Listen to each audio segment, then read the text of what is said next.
Dios bendiga a todos los oyentes que entran en sintonía en esta hora de la mañana en este programa a través de Bellavista Estéreo 103.6 FM. Una inspiración de Dios. El programa se llama El justo por la fe vivirá. Gloria al Señor.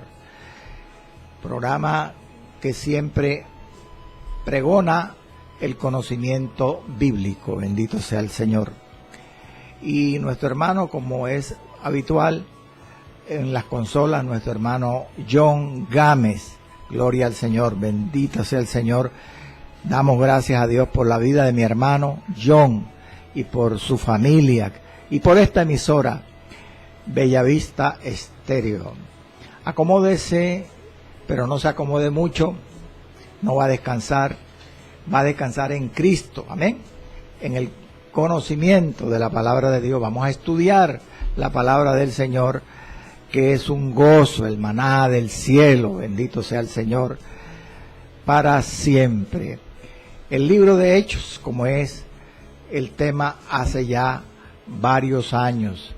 Estamos estudiando este libro en forma detallada, versículo por versículo, porque contiene tesoros, amado hermano y amigo y oyente, de la voluntad del Señor, especialmente para la iglesia de Jesucristo. Vamos a leer la palabra de Dios en esta mañana, continuando el estudio del capítulo 15 del libro de Hechos, en el tema intitulado El Concilio en Jerusalén. Hoy es el séptimo capítulo, la séptima parte de esta temática, el Concilio en Jerusalén. Vamos a leer, yo lo dirijo a la escritura, en el versículo 14, vamos a estar leyendo allí hasta el versículo 21 de este capítulo maravilloso. Con la bendición del Padre, del Hijo y del Espíritu Santo, dice la palabra del Señor. Del verso 15 en adelante. Vamos a leer del 16 en adelante, 16 al 21. Después de esto volveré, dice el profeta, citado por el dirigente del concilio, Jacobo. Después de esto volveré y reedificaré el tabernáculo de David que está caído, repararé sus ruinas y lo volveré a levantar, para que el resto de los hombres busque al Señor, y todos los gentiles sobre los cuales es invocado mi nombre. Dice el Señor, que hace conocer todo esto desde tiempos antiguos, por lo cual yo juzgo que no se inquiete a los gentiles que se convierten a Dios, sino que se les escriba que se aparten de las contaminaciones de los ídolos, de fornicación, de ahogado y de sangre. Porque Moisés, desde tiempos antiguos, tiene en cada ciudad quien lo predique en las sinagogas, donde es leído cada día de reposo. Amado Dios, Señor, gracias por tu palabra bendita y digna de ser creída y obedecida, pero también, Señor, escudriñada y estudiada, con este propósito santo, Señor, que tú nos tienes aquí en esta mañana, para obedecerla, Señor, para que esa palabra penetre en lo más profundo de nuestro ser, en nuestro entendimiento, en nuestros tuétanos y huesos, y aún divida nuestros pensamientos, el alma y el espíritu, y discierna las intenciones del corazón. Padre, ayúdanos, Señor, a exponerla, a comprenderla, a estudiarla, a predicarla, pero sobre todo, Dios amado, a ponerla por obra en nuestra vida diaria, Señor, para que podamos llegar al cielo un día y tú nos digas: ven, buen siervo, en lo poco has sido fiel, en lo mucho te pondré. Entra en el gozo de tu Señor. Padre, en el nombre de Jesús, danos espíritu de sabiduría y de revelación de tu palabra. A los oyentes también, ayúdalos, Señor, a amar esta palabra para estos propósitos, Señor, que te lo hemos pedido creyendo en Cristo Jesús. Amén y amén. Bueno, amado, séptima parte, el concilio en Jerusalén. En el programa anterior, la sexta parte, yo le invito para que lo oiga, y si puede escuchar toda la serie, mucho mejor, pero especialmente el capítulo anterior, que nos habla con bastante detalle de la referencia profética que hizo en este concilio Santiago, el medio hermano de Cristo, Jacobo, el director de esta reunión de líderes, el moderador y el pastor presidente de esa iglesia en Jerusalén. Allí, en el programa anterior, pues estaba detallando pues algunas diferencias del texto que cita Jacobo aquí, en los versículos 16 y 17 y 18. Diferencias textuales en cuanto a la forma como dice el pasaje en el texto hebreo, tanto en la Reina Valera 1960 como en la versión Septuaginta, la versión griega del Antiguo Testamento. Es muy interesante, debe escuchar ese programa. Además hice referencia a algunas aclaraciones en cuanto a el significado del texto que cita aquí Jacobo, del profeta Amós. Por eso solamente quiero decirle brevemente que en los versículos 17 y 18 el presidente de este concilio, Jacobo, acaba de citar a Amós para demostrarle a los contradictores, a los judaizantes, a esos creyentes judíos celosos de la ley, que querían que los creyentes gentiles se circuncidaran y guardaran la ley, para demostrarle a ellos que la misma escritura de los profetas de Amós mencionaba el privilegio que Dios le dio en el Antiguo Testamento al pueblo judío, en el sentido de que aunque los creyentes gentiles, les dice Jacobo al citar esta profecía a los judaizantes, aunque los creyentes gentiles estaban, Dios los incluyó en la iglesia de Cristo, esa inclusión, esa aceptación de los creyentes gentiles en la comunión del cuerpo de Cristo, fue a través de la bendición que primero, óigase bien, Dios le dio al pueblo judío, porque ellos fueron los primeros en ser aceptados como pueblo de Dios, aleluya, en el Antiguo Testamento. Y también quiere demostrarles Jacobo, al citar esta profecía de Amós, que a pesar de que gran parte del pueblo judío ser privilegiado de tener la preferencia en cuanto a la revelación de Dios, la mayor parte del pueblo judío rechazó al Mesías, rechazó a Cristo, y por lo tanto, a pesar de ello, dice el profeta Amós, les dice Jacobo, Dios tendrá misericordia, gloria al Señor, en los tiempos finales de el remanente judío, que crea en él, porque lo restaurará, como dice el profeta Amós, y los levantará. El tabernáculo de David, que está caído, que se refiere al templo de Jehová en los días del milenio, pero se refiere en sentido figurado a ese remanente judío que creerá en Cristo cuando Él venga por segunda vez. Bendito sea el Señor. Y Dios dice, los restaurará, reparará su ruina y los volverá a levantar.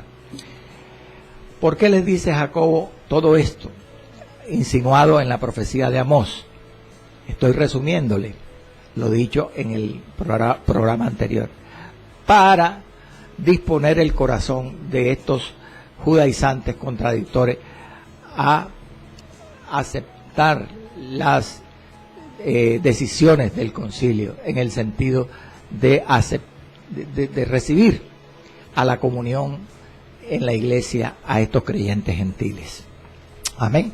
Entonces, ahora sí, pasemos a las condiciones, porque prácticamente desde el 19, del verso 19 al 21, los 3 últimos versículos que cité al comienzo, allí están contenidas las condiciones, los requisitos que el presidente de este tribunal judío, el Concilio de Jerusalén, este tribunal cristiano,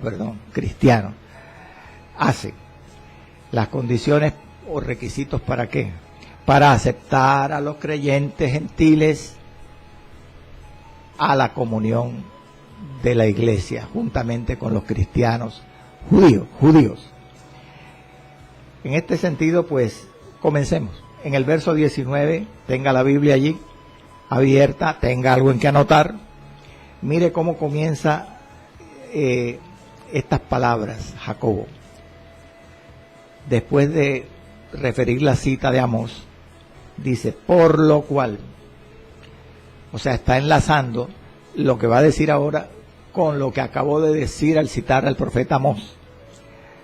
Dicho de otra manera, Jacobo está diciéndole a la audiencia, debido a que los propósitos misericordiosos de Dios para los gentiles estaban insinuados en los profetas, pero también la preferencia, el amor prioritario de Dios por el pueblo de Israel al escogerlo y al restaurar aún a los incrédulos de Israel en los tiempos finales. Por tanto, por lo cual, debido a esta misericordia del Señor, yo juzgo. Hasta este momento, yo quiero aclararle que desde el versículo 13 al 18, o sea, los 6 versículos anteriores, que está hablando Jacobo, en realidad es un resumen que Lucas, el autor del libro, da, porque se supone que lo que dicen esos versículos no es todo lo que se sucedió y se dijo aquí en este concilio, que duró posiblemente varios días.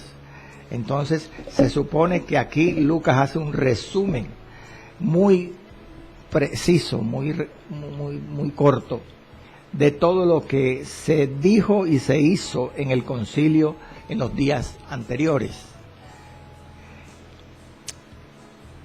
Dicho de otra manera, ahora cuando Jacobo dice, por tanto, yo juzgo, verso 19, Jacobo prácticamente, habiendo mencionado los considerandos, desde el verso 13 al 16, al 18, perdón, del 13 al 18, ahí considera tiene en cuenta los considerandos.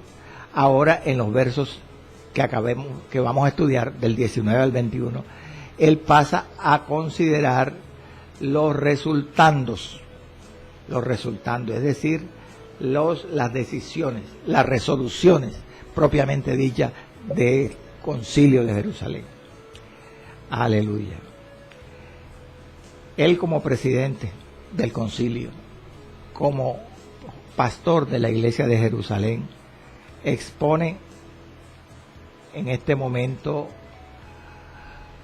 la conclusión definitiva a la que los líderes allí reunidos han llegado. Por eso es importante que usted atienda y se haga una pregunta conmigo. ¿Cómo comienza esta decisión? Reitero una vez más, con las palabras, por lo cual yo juzgo. Es necesario recordar, o si usted no lo sabe, entérese, que el verbo que el original griego usa para juzgar aquí es el verbo crino, verbo hebreo, crino, perdón, verbo griego, crino. Como si Jacobo dijera, yo sentencio, yo dictamino, yo decido.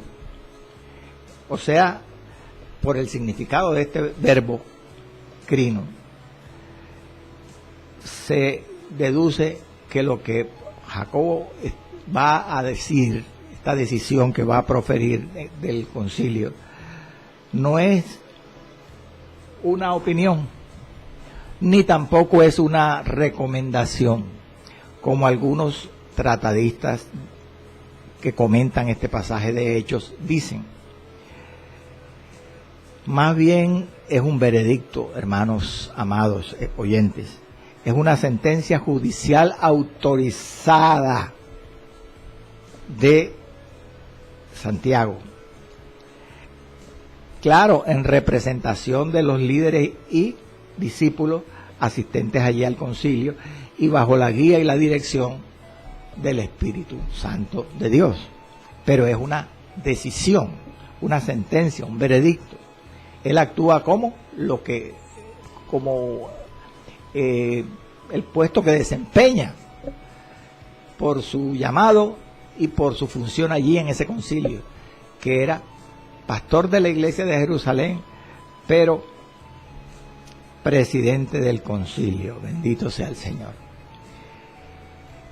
Ahora bien, es muy importante la interpretación que le demos a esta sencilla frase, por lo cual yo juzgo, puesto que si le damos la interpretación correcta al verbo crino, que se traduce en juzgar, que ya le dije que es sentenciar, es dictaminar, es decidir, entonces tenemos aquí un argumento poderoso, hermano, que nos permite contradecir y probarle a los romanistas, a los católicos romanos, de su error, en el sentido de que el apóstol Pedro era el pastor de la iglesia de Jerusalén antes de marchar para Roma a establecer allí la dinastía papal. Eso es lo que dicen los romanistas. Pero, ¿por qué esto es un argumento poderoso para contradecir y probar ese error? Por lo siguiente. Escuche. Primero, hagámonos una pregunta. ¿Dónde estaba el Papa de Roma cuando Pablo escribió la carta a los romanos? Porque si debía, como ellos dicen, estar en Roma, Pablo habla en esta carta a los romanos con autoridad apostólica. Vale decir, como si por encima de él solo estuviera Dios. No le manda saludos al Papa. Si el Papa hubiera estado en Roma en ese momento. Es más, ¿por qué digo que no le manda saludos? Porque en el capítulo 16 de Romanos, que léalo para que se confirme, para que lo confirme, él manda saludos a diferentes líderes y discípulos de la iglesia en Roma, y bastantes discípulos y líderes, pero ni siquiera menciona al sumo pontífice. No lo menciona. Pasemos al tema, hermanos. Este dato es importante, por eso me he detenido allí. Por lo cual yo juzgo, verso 19, que no se inquiete a los gentiles que se convierten a Dios. Mire cómo habla Jacobo. Él ordena, sentencia, decide que no se inquiete. El verbo que traducido inquietar es el verbo agobiar, acosar, perseguir. Lo que está diciendo aquí Jacobo es que él decide, él dictamina que no se acose, que no se persiga a los creyentes gentiles, en el sentido de ¿qué? De que se circunciden o guarden la ley para ser salvos. que no hagan eso. Lo que está diciendo o insinuando es que él da por supuesto, Jacobo, que los gentiles creyentes son salvos por la sola fe en Cristo, sin las obras de la ley. Bendito sea el nombre del Señor para siempre. Gloria a Dios, a su nombre. Bendito sea el Señor. Entonces, ahora continúa. Yo juzgo que no se inquiete a los gentiles que se convierten a Dios. Verso 20 y 21. Sino que se les escriba que se aparten de las contaminaciones de los ídolos, de fornicación, de ahogado y de sangre. Y da la razón. Porque Moisés, verso 21, desde tiempos antiguos tiene en cada ciudad quien lo predique en las sinagogas, donde es leído cada día de reposo, cada día sábado. Jacobo sabe perfectamente en este momento, en este punto de la declaración que él da, que los contradictores de los creyentes gentiles que están allí no van a quedar agradados, satisfechos, complacidos, solo con una exhortación negativa.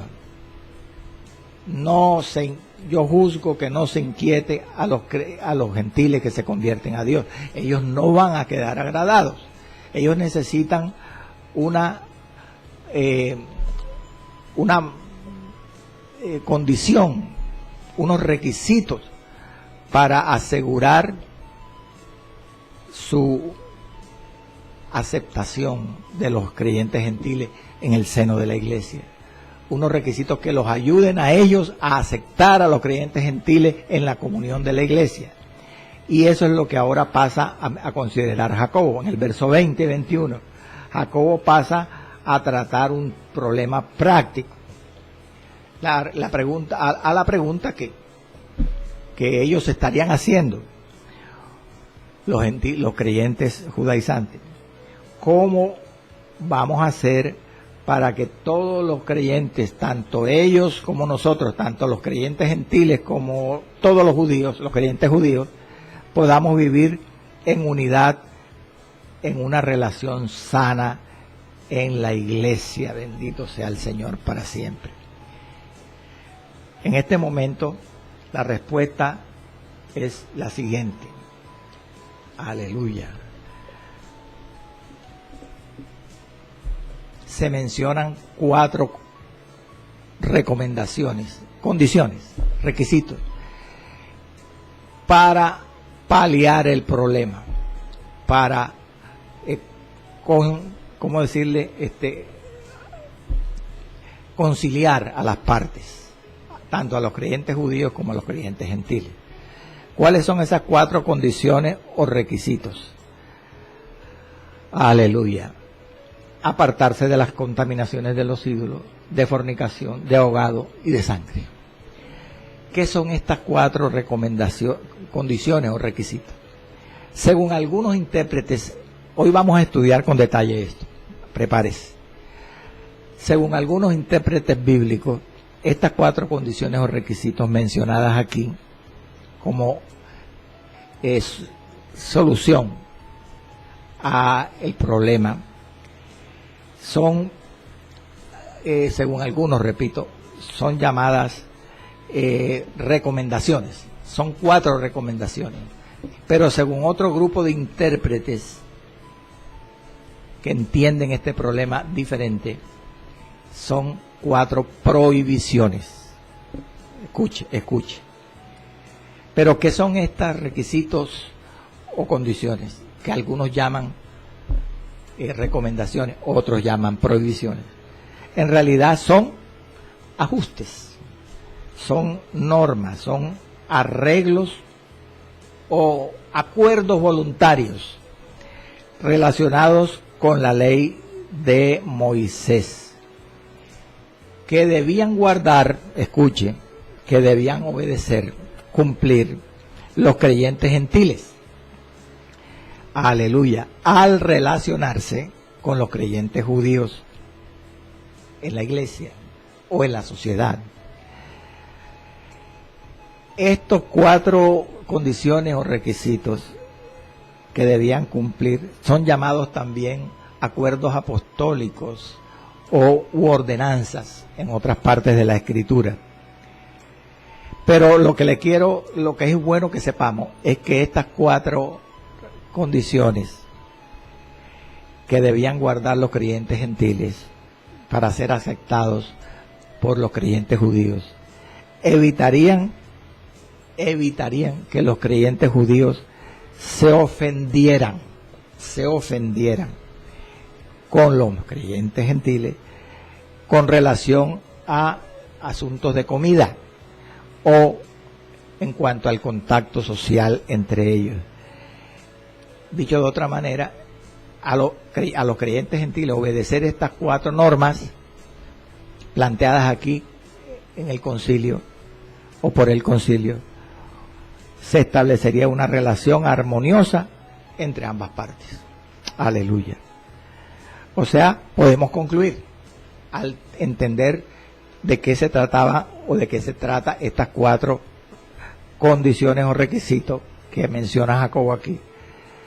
Podemos concluir que la razón por la que los creyentes judíos debían obedecer estas normas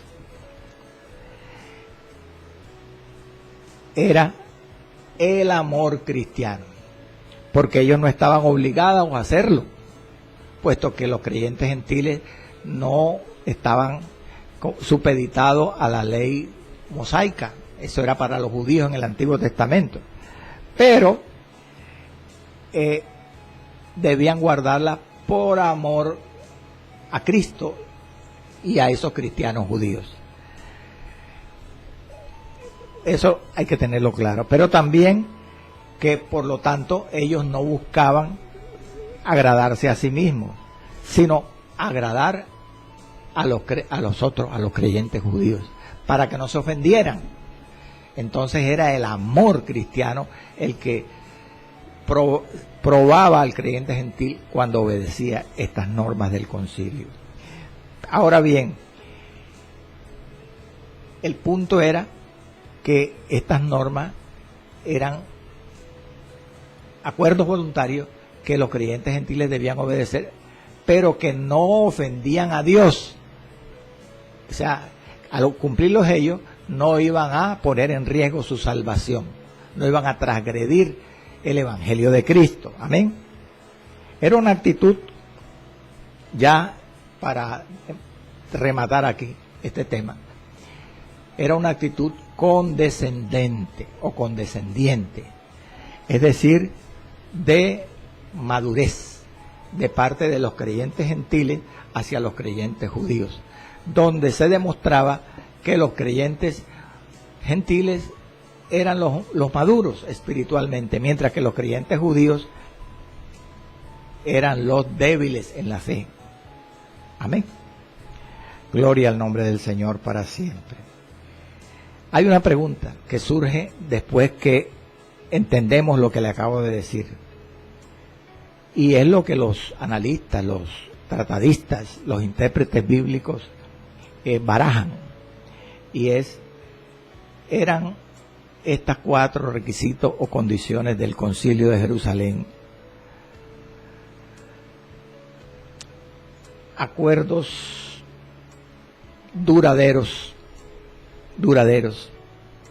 permanentes, que los creyentes gentiles debían guardar siempre en su vida cristiana, o eran acuerdos pasajeros, temporales, que debían guardar los creyentes gentiles durante un tiempo determinado. De acuerdo como sea la respuesta de un intérprete, de los intérpretes, hay una forma de entender estos acuerdos, estos decretos apostólicos. Me explico. Algunos intérpretes bíblicos tienen en cuenta que estos 4 normas eran compromisos pasajeros, temporales, todos los 4, y que los creyentes gentiles debían guardar estos acuerdos obedecerlos, hasta que los creyentes judíos maduraran en la fe y en el conocimiento de la gracia de Dios.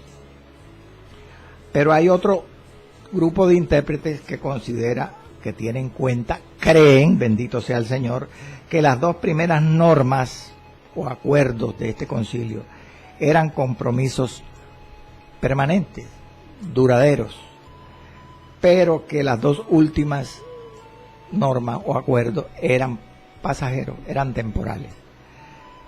Vamos a analizar ambos grupos, ambas formas de interpretar estos decretos apostólicos.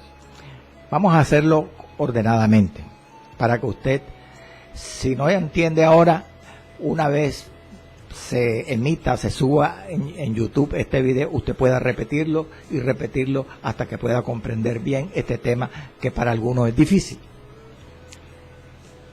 Primero, quiero considerar el punto de vista de los que piensan que las 4 normas de este concilio que se mencionan aquí en los versos 20 y 21 eran compromisos temporales, pasajeros.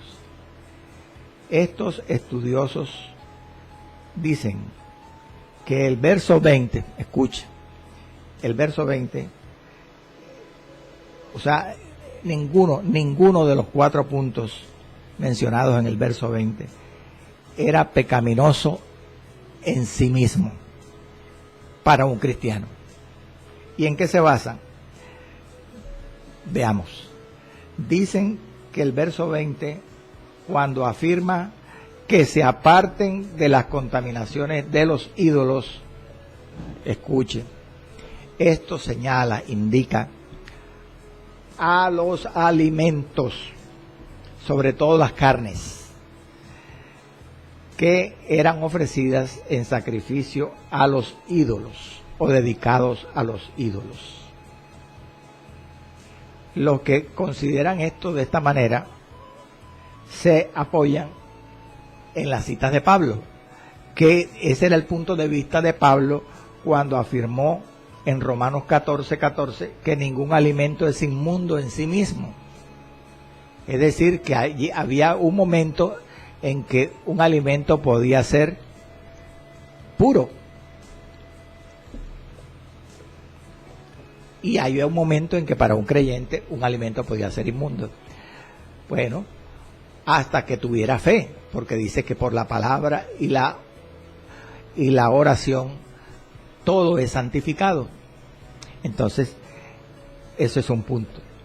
Y ese es el mismo punto de vista, dicen los que opinan así de este verso 20, que este era el punto de vista de Pablo cuando afirmaba que es perjudicial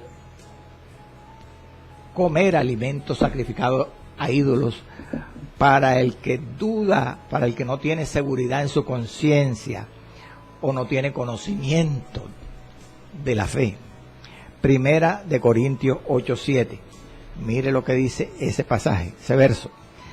Pero no en todos, dice Pablo, hay este conocimiento, porque algunos habituados hasta aquí a los ídolos comen como sacrificado a ídolos y su conciencia, siendo débil, se contamina.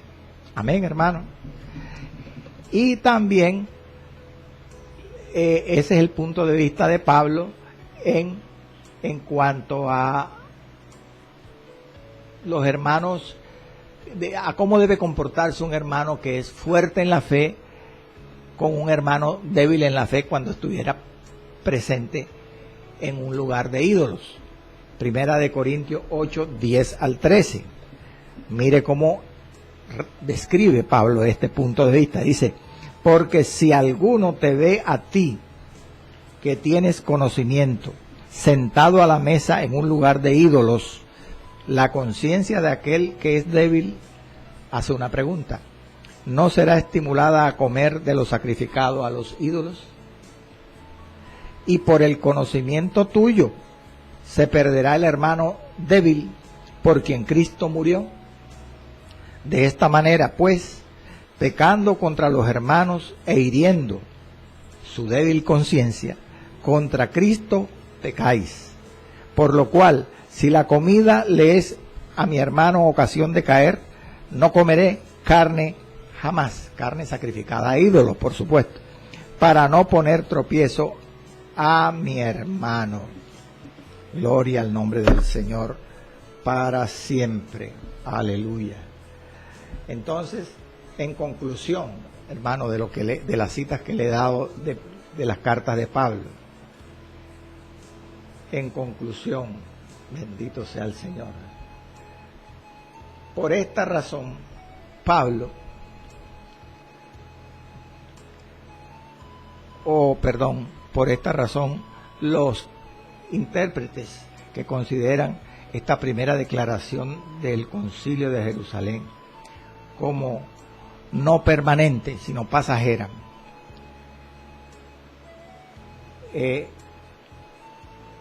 la consideran así. Por estas razones y este punto de vista de Pablo, que cuando se trata de alimentos contaminados a ídolos, hay un momento en que el cristiano maduro espiritualmente puede comerlos, pero hay un momento en que por la prudencia y la madurez espiritual y el amor a los hermanos débiles no debe comerlos. Entonces, desde ese punto de vista, cuando Jacobo afirma que se aparten de las contaminaciones de los ídolos, al querer decir que eran los alimentos sacrificados a los ídolos, esto no era una sentencia, una norma obligatoria en todo momento, sino pasajera. Amén. Gloria al nombre del Señor. Pero pasemos a otro punto. El verso 20 sigue diciendo que se aparten también de fornicación. De fornicación. Estamos estudiando el punto de vista de los intérpretes que consideran las dos primeras sentencias o normas como pasajeras. Vea, que se aparten de fornicación. Desde ese punto de vista, aunque la palabra griega aquí en este versículo para fornicación es la palabra griega porneia, que se refiere al pecado de fornicación, al pecado sexual, no se debe entender, dicen los que consideran esta norma como pasajera, no permanente, no se debe entender aquí esa palabra porneia, fornicación, en el sentido del pecado sexual. ¿Por qué? ¿Cómo justifican esto?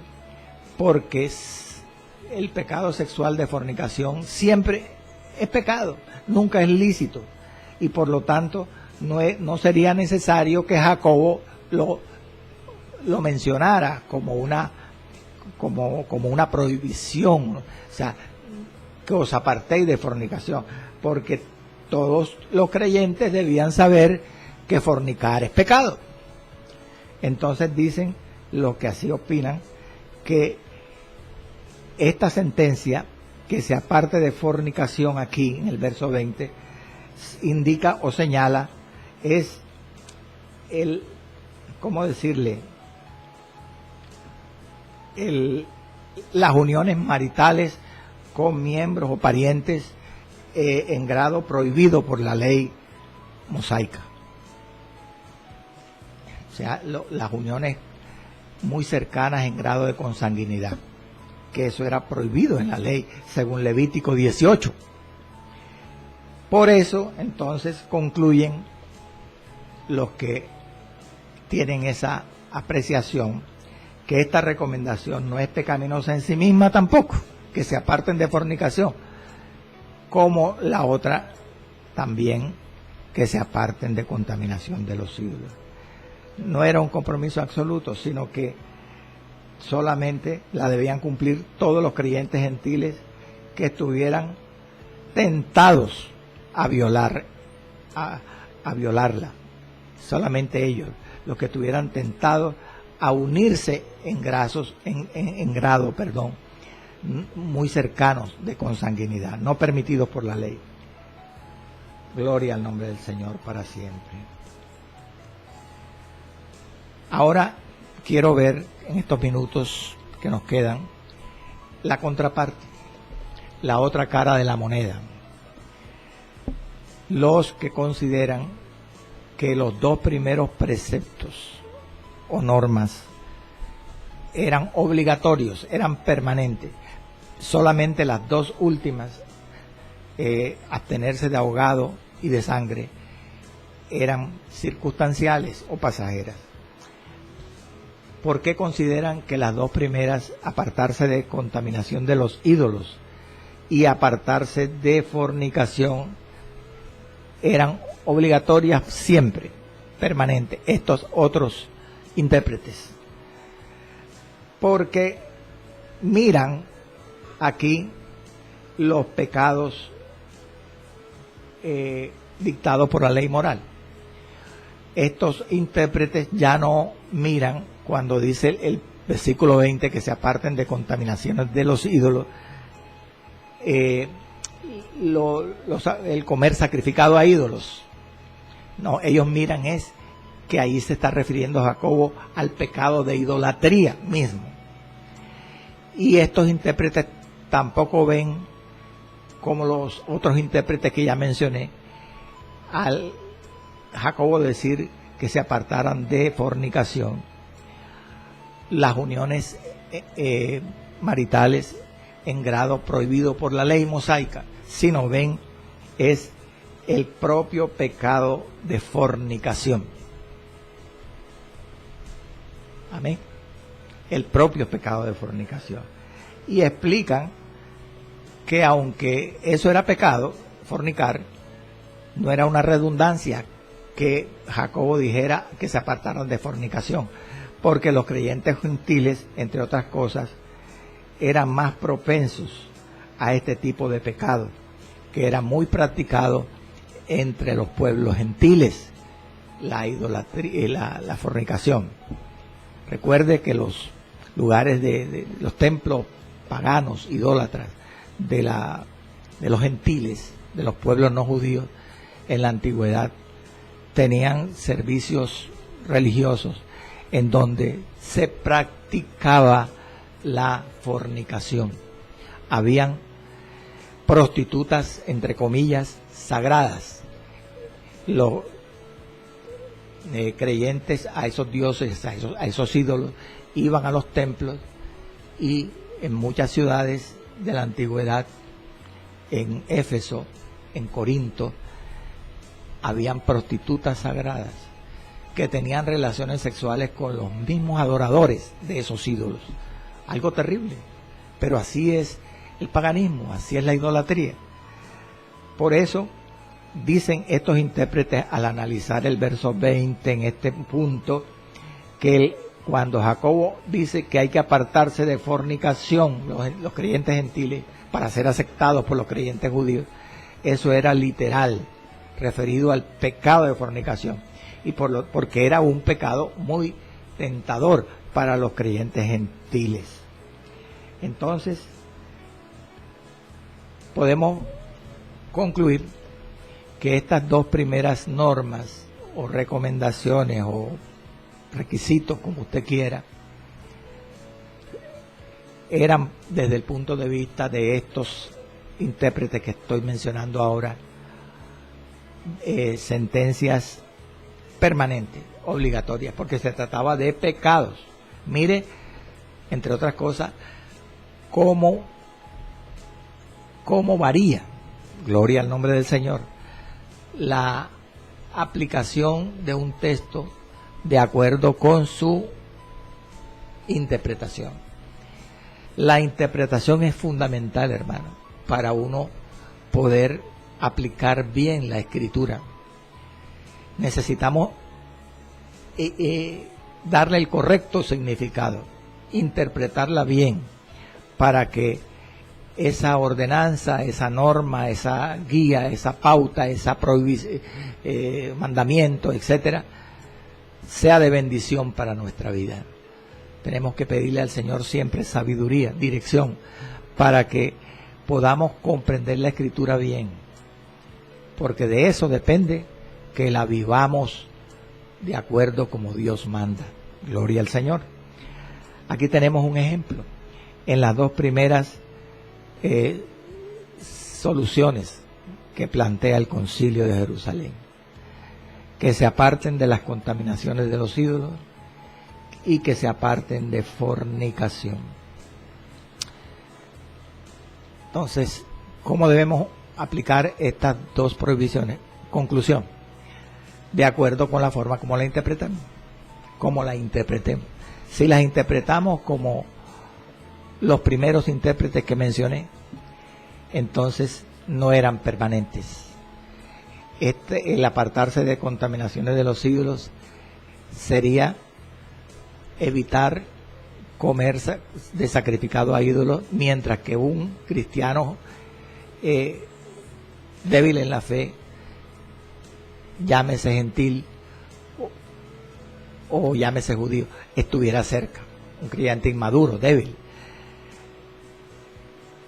En el caso que nos compete, debían guardarla entonces los creyentes gentiles hasta que los creyentes judíos crecieran en la fe, maduraran en la fe y en el conocimiento de la gracia de Dios. Si interpretamos también el apartarse de la fornicación como la interpretan estos primeros que he mencionado, pues se refiere también a algo que no había que guardarlo permanente, porque ellos consideraban que eran las uniones maritales en grado prohibido por la ley mosaica. Solamente cuando estuviera el creyente tentado a hacerlo, tenía que abrir los ojos y abstenerse de eso.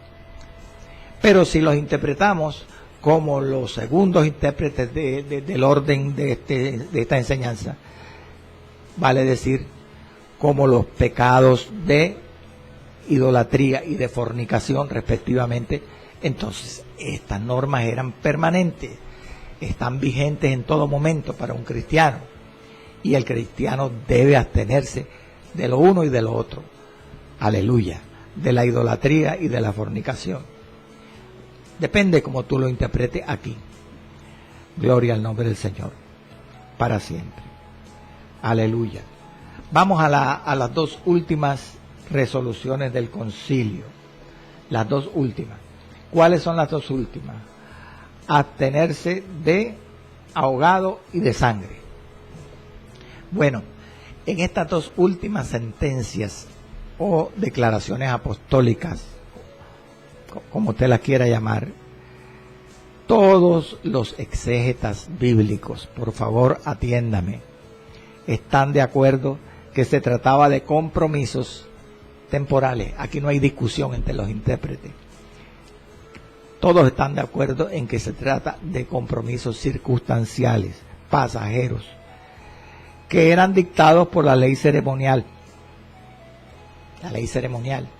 Porque el abstenerse de, bendito sea el Señor, de ahogado y de sangre, era unos mandamientos de la ley ritual, de la ley levítica o ceremonial, que esa ley, por cierto, hoy para un cristiano, para usted y para mí, ya no debemos guardarla. Ya esa parte de la ley fue derogada, no tiene vigencia, ya pasó.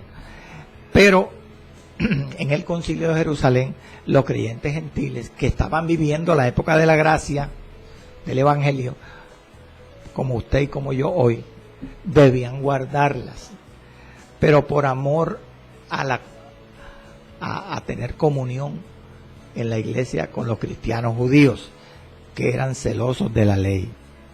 Entienda eso. Entonces, estas dos últimas normas, repito una vez más, todos están de acuerdo que eran pasajeras, eran concesiones, eran ajustes o acuerdos voluntarios, acoplados, relacionados con las creencias judías, que debían guardar los cristianos gentiles sin que por ello, óigase bien, sin que por ello el cristiano gentil que las guardaba demostrara condescendencia o consentimiento, o sea, en otras palabras, que sin que transgrediera, sin que por ello transgrediera el Evangelio. ¿Por qué? Porque eran puntos no esenciales de la doctrina evangélica. Eran acuerdos no fundamentales, que no afectaban. Gloria al nombre del Señor para siempre. Por ejemplo, para que usted entienda esto, la palabra de Dios dice en Santiago, mire, aquí tengo yo dos citas interesantes. Santiago 2:10 dice: porque cualquiera que guardare toda la ley, pero ofendiere en un punto, se hace culpable de todos los puntos. Pero estos cristianos gentiles que podían abstenerse de ahogado y de sangre, que debían abstenerse de ahogado y de sangre sin que ellos estuvieran bajo la ley mosaica, no iban a poner en peligro su salvación, porque el Evangelio no es como la ley. En la ley, vuelvo y le repito lo que dice Santiago: cualquiera que ofendiere en un solo punto de la ley se hace culpable de todos. O sea, caía en pecado con solamente desobedecer un mandamiento. El Evangelio es diferente, hermano. Es diferente a la ley en esto. ¿Por qué? Porque, como dijo Cristo, el amor a Dios y al prójimo resume el cumplimiento de la ley y los profetas. Palabras de Cristo: en estos solo dos mandamientos se resume toda la ley y los profetas. Amarás a tu Dios sobre todas las cosas y a tu prójimo como a ti mismo. Es decir, que si tú o un creyente gentil en ese tiempo del Concilio de Jerusalén, cuando se dio esta sentencia, si un creyente gentil que no estaba bajo la ley mosaica se abstenía de ahogado y de sangre, no pecaba. ¿Por qué no pecaba? Porque lo hacía por amor al prójimo, por amor al creyente judío, para que él no se ofendiera y pudiera tener comunión con él que era un creyente gentil. Por eso no es el Evangelio como la ley. En la ley no. En la ley tú ofendías un punto, un mandamiento, una ordenanza, un precepto, un estatuto, y te era tomado por pecado. Por eso fue que David, bendito sea el Señor, una vez tomó de los panes de la proposición, que no le era lícito comer sino solo a los sacerdotes. Y ese pasaje de la Escritura lo cita Cristo para demostrar o ilustrar que el amor al prójimo está por encima de cualquier norma de la ley o cualquier precepto de la ley ceremonial. Amén. Entonces, ahí está la explicación, amados hermanos. Aleluya, gloria al Señor. Entonces hay una pregunta aquí, una pregunta muy oportuna sobre estos dos preceptos, que se aparten de ahogado y de sangre. Estamos ya en los 5 minutos finales del programa. ¿Cuál es la pregunta? ¿Por qué debían apartarse de ahogado los creyentes gentiles? Porque los creyentes gentiles no comían ahogado, hermano. No comían animales ahogados. ¿Qué eran animales ahogados? Los estrangulados, los animales ahorcados, que le torcían el pescuezo al pato, a la gallina. Eso a veces lo hacen muchos en la casa, en el campo. Eso no lo acostumbraban los judíos, porque la ley lo prohibía. Ahora, ¿por qué los judíos no los comían una vez estrangulados? Porque por razones religiosas, por razones, ¿cómo decirle?, biológicas, y por razones espirituales. Primero, porque la sangre de los animales sacrificados, Dios, dice la palabra, Dios la había destinado para la expiación de las almas, para expiar el pecado. Segundo, porque al comerse juntamente con la carne, decían ellos, esa sangre acumulada allí no había sido desechada, escurrida. Entonces esa carne de ese animal sacrificado de esa forma estaba contaminada. ¿Qué debía hacerse? Como dice Levítico 17, 11 al 13. No lo voy a leer porque no hay tiempo. la sangre debía escurrirse, derramarse, dejarse chorrear del animal. Por tanto, si un animal, escuche, no era muerto adecuadamente, según la ley mosaica lo prescribía, lo ordenaba, al estar corrompida su carne, se consideraba contaminada, no solamente ceremonialmente, desde el punto de vista religioso, sino que también la consideraban los judíos una contaminación biológica. Escuche eso, biológica, porque ya desde la antigüedad esta gente sabía que la sangre, muchas enfermedades son transmitidas por la sangre. Entonces ellos no comían sangre por este motivo. Pregunta final: ¿por qué los creyentes gentiles se les recomendaba apartarse de ahogados? Porque los judíos se apartaban de ahogados, y al ellos apartarse de ahogados iban a ser mejor vistos y más aceptados, mejor aceptados por los creyentes judíos, que eran los del problema. Estaba entonces, ahora, un dato final: los creyentes gentiles no eran ignorantes, amén, de las, bendito sea el Señor, de las restricciones, de las limitaciones religiosas, tanto morales como dietéticas de los pueblos judíos. Porque si ellos eran creyentes, porque habían recibido a Cristo, al Evangelio, ellos también debían tener conocimiento del Antiguo Testamento. Porque el Antiguo Testamento está simbolizado en el Nuevo, y el Nuevo Testamento está insinuado en el Antiguo. Entonces, ellos tenían clara conocimiento de que esto ofendía a los judíos. Amén. Entonces, aleluya, comprendamos bien este tema. Como usted se está dando cuenta, este concilio de Jerusalén, hoy llevamos 7 programas y creo que nos faltan 2 más.